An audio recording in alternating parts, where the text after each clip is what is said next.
Clara, kuna kitu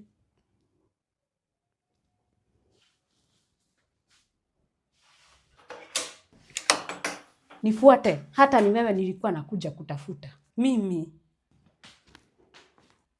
Kwani Clara ameambia nini mama? I hope sijafanya kitu mbaya. Hebu kuja hapa haraka wewe. Kwani kuna shida mama? Wewe niambie, kwa sababu Clara ashaniambia siri zako zote. Sasa nakupatia dakika hizi 2 ukuwe umeniambia hizo siri zote. Tunaelewana? Clara amekwambia siri zangu?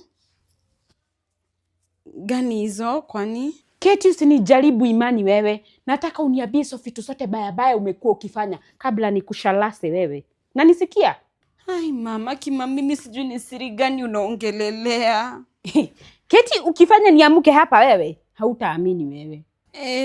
Okay, mam, ile pesa yenye ulinipatianga last week nipatie mtu wa maji. Sasa mtu wa maji hakukuja, saa mimi nikaona nitumie hiyo pesa nikabai chipo kiatu na masmokies. Keti kayogorokaga. Unakuwaga na akili mzuri wewe? Yaani ukatumia pesa ya maji nilikupatia? Ndio maana maji ilipotea. Kumbe ni kufugwa ilifugwa. Mam, pole Aki.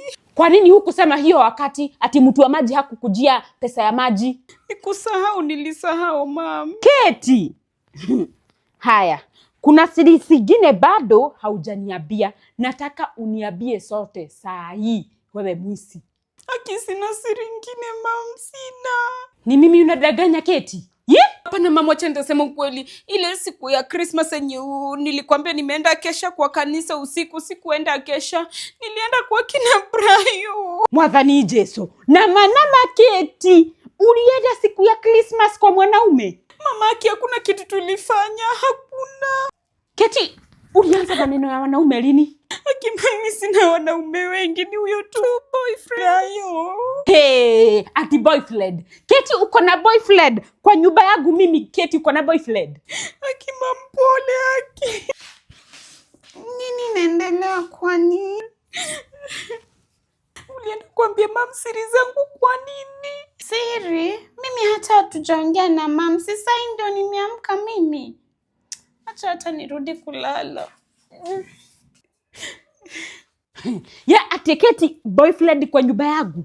Shit, nimejisema. Kwisha mimi, Mungu wangu, sasa nitafanya nini? Keti, sinaongea na wewe. Boyfriend. Hapa mama taniua, itabidi tu nijiokoe. Wacha tu nitoroke. Keti, hebu rudi hapa haraka. Unadhani siasi kufuata? Unashasa na mimi?